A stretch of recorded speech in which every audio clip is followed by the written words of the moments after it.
میں آپ سے یہ عرض کر رہا تھا کہ میں آپ سے کہوں کہ آپ نے اتنے عرصے میں 6 مہینے ہو گئے تقریباً ہمارے سبق پڑھتے ہوئے، آپ نے 6 مہینوں میں کیا سیکھا؟ تو کوئی ساتھی کہے میں نے 2 آیتیں سیکھی، کوئی کہے میں نے 1 آیت سیکھی، کوئی کہے میں نے 2 رکوع سیکھے قرآن مجید کے ترجمے کے ساتھ۔ تو حضرت شیخ الحدیث رحمۃ اللہ علیہ نے فضائل صدقات کے اندر ایک بات نقل کی ہے، صفحہ 480 پر۔ وہ فرماتے ہیں حضرت شقیق رحمۃ اللہ علیہ بہت بڑے اللہ والے تھے، اور انہوں نے ایک عرصہ دراز تک جو ہے علم پڑھایا، قرآن پڑھایا، حدیث پڑھائی، اور ان کے ایک شاگرد تھے حضرت حاتم رحمہ اللہ۔ ان سے پوچھا کہ ایک موقع پر پوچھ بیٹھے کہ حاتم تم نے کیا سیکھا؟ پہلے یہ پوچھا کہ تم میرے پاس کتنا عرصہ رہے؟ کیا پوچھا؟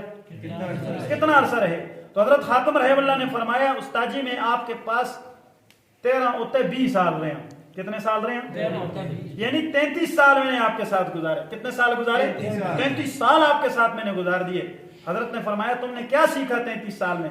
تو حضرت حاتم رحمۃ اللہ نے فرمایا میں نے 8 باتیں سیکھی۔ کیا فرمایا؟ 8 باتیں سیکھی میں نے۔ حضرت شقیق رحمۃ اللہ علیہ کو تعجب ہوا، ان کا عجیب بات ہے، اور جانے اب تو 6 مہینے ترجمے میں لائے تو کو 1 آیت یاد نہ ہوا، 2 تو دکھ تو اسی نا یار، دکھ نہ اسی کہ اتنے بڑے عرصے پہ یار تو تھوڑی سی چیز بھی نہیں سیکھی۔ تو حضرت شقیق رحمۃ اللہ نے تعجب کیا، حاتم صرف 8 باتیں سیکھی؟ فرمایا استاد جی سن تو لیں، وہ 8 باتیں مجھ سے سن تو لیں، تو میں آپ کو بھی بتاتا ہوں، بڑی خوبصورت باتیں ہیں، اور کتنا خوبصورت خلاصہ ہے یہ 8 باتیں۔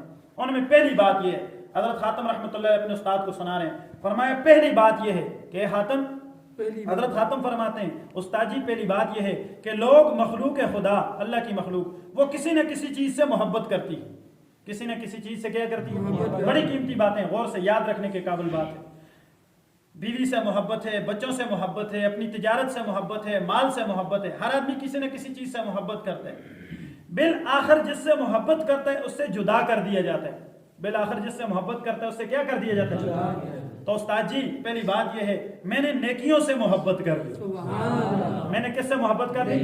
نیکیوں سے محبت کر لی، کہ جو میرے ساتھ قبر میں بھی جائیں گی، حشر میں بھی جائیں گی، قبر میں بھی جائیں گی اور کام آئیں گی مجھے۔ کتنی خوبصورت بات ہوگی یہ ایک بات کہ میں نے نیکیوں سے محبت کر لی۔ آپ بھی نیت کرتے ہیں انشاءاللہ؟ دوسری بات فرمایا جب سے میں نے قرآن مجید کی یہ آیت پڑھی استاد جی، وَأَمَّا مَنْ خَافَ مَقَامَ رَبِّهِ وَنَهَى النَّفْسَ عَنِ الْهَوَىٰ فَإِنَّ الْجَنَّةَ هِيَ الْمَأْوَىٰ، جب سے میں نے قرآن کی یہ آیت پڑھی، جو رب کے سامنے کھڑا ہونے سے ڈر گیا اور اپنے خواہشات کو، اپنے نفس کو خواہشات سے روک دیا، جنت اس کا ٹھکانہ ہے۔ سبحان اللہ۔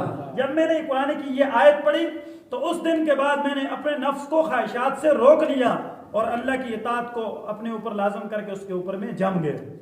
کتنی خوبصورت بات ہے۔ تو ہمیں بھی اپنی خواہشات سے روکنا چاہیے نہیں روکنا چاہیے؟ اللہ اس دوسری بات پہ بھی عمل کی توفیق نصیب۔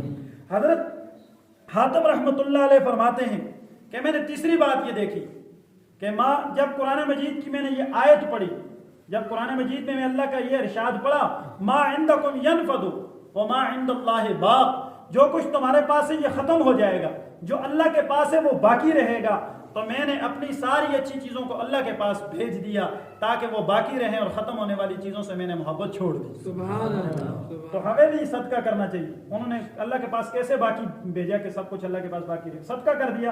تو ہمیں بھی اپنے مال سے جسے ہمیں محبت ہے، اس خوبصورت چیز کو، اچھی چیز کو جو جس سے محبت ہے، جسے اللہ کے نام پہ کیا کر دینا چاہیے؟ صدقہ کر دینا چاہیے۔ تیسری بات یہ تھی۔ اور پھر فرمایا کہ میں نے دیکھا کہ لوگوں کے اندر تفاخر کی کوئی نہ کوئی چیز ہے، شرافت کی کوئی نہ کوئی چیز، کوئی حسب پہ شرافت کو باعث سمجھتا ہے، کوئی اپنے نسب کو شرافت کا باعث سمجھتا ہے کہ میں حسب کی وجہ سے، نسب کی وجہ سے، دولت کی وجہ سے شریف بن جاؤں۔ پھر میں نے اللہ کا جب یہ ارشاد پڑھا ان اکرمکم عند اللہ اتقاکم، کہ اللہ کے ہاں سب سے زیادہ بزرگی اور شرافت والا وہ ہے جو تقوی والا ہے، استاد جی میں نے اس دن کے بعد تقوی اختیار کر لیا۔ اس دن کے بعد میں نے کیا اختیار کر لیا؟ تقوی اختیار کر لیا۔ کتنی باتیں ہو گئی؟ 4 باتیں ہو گئی۔ پانچویں بات فرمایا میں نے دیکھا کہ لوگ ایک دوسرے سے حسد کرتے ہیں، لوگ ایک دوسرے سے کیا کرتے ہیں؟ حسد کرتے ہیں، ایک دوسرے کے ساتھ کوئی کسی کے مال سے جلتا ہے، کوئی کسی کی گاڑی سے جلتا ہے، کوئی کسی کے مکان سے جلتا ہے، حسد کرتا ہے۔ جب میں نے اللہ کا یہ ارشاد پڑھا نحن قسمنا بینہم معیشتہم، کہ ہم ہی تقسیم کرتے ہیں ان ساری چیزوں کو، ہم ہی تقسیم کرتے ہیں اس ساری معیشت کو. فرمایا اس دن سے میں نے حسد چھوڑ دیا, میں اللہ کی تقسیم پہ راضی ہو گیا. میں اللہ کی تقسیم پہ کیا ہو گیا؟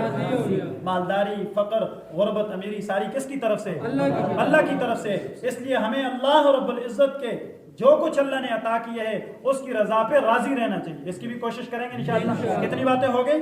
5 باتیں ہو گئی.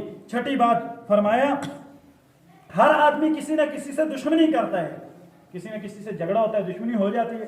فرمایا میں نے جب اللہ رب العزت کا یہ ارشاد پڑھا ان الشیطان لکم عدو مبین, شیطان تمہارا کھلا دشمن ہے, شیطان تمہارا, تم بھی اس سے دشمنی کرو. اللہ قرآن میں فرماتے ہیں اور مجھے اللہ نے انتخاب بتا دیا کہ دشمنی کے لیے کس کو منتخب کرو؟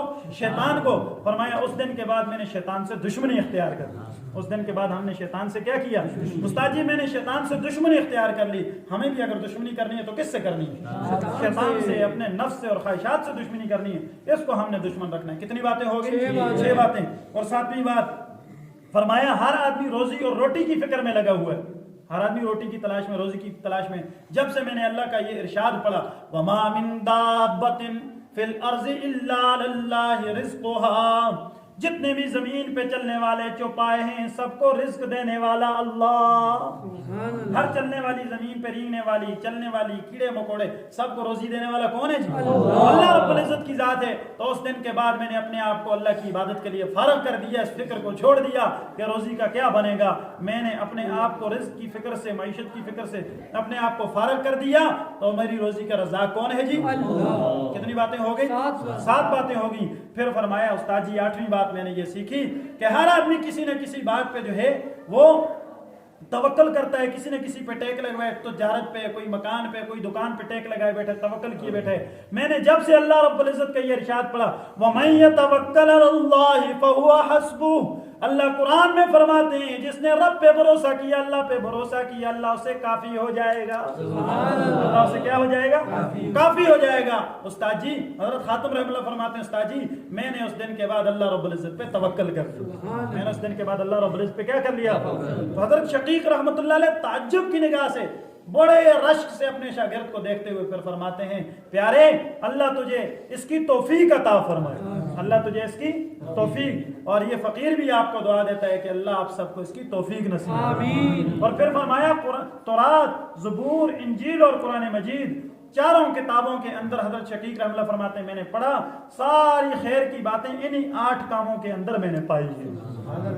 ہمیں عمل کرنا چاہیے نہیں کرنا چاہیے؟ کتنی پیاری نصیحتیں ہیں, ان کو یاد کر لینا چاہیے. نیکیوں سے محبت کرو کہ قبر میں بھی کام آئیں گی. اپنی خواہشات اور نفس کو روک کے رکھو کہ یہ جنت میں جانے کا سبب ہے. خواہشات کو روکا تو جنت میں جائیں گے. عزت و افتخار کا باعث یہ تقوی اور شرافت ہے. فرمایا اللہ رب العزت رزق کو تقسیم کرتے ہیں, کسی سے حسد نہ ہو. دشمنی کرنی ہے تو شیطان سے دشمنی کرو. کس سے دشمنی کرو؟ شیطان سے دشمنی کرو. اور زمین پہ چلنے والے جتنے بھی کیڑے مکوڑے, چوپائے اور انسان ہے, سب کو رزق دینے والا کون ہے؟ اللہ رب العزت کی ذات ہے. اور توکل کس پہ کرنا ہے؟ اللہ رب العزت کی ذات پہ کرنا ہے. اللہ تعالی ہم سب کو اس کے عمل کی توفیق دے. آمین.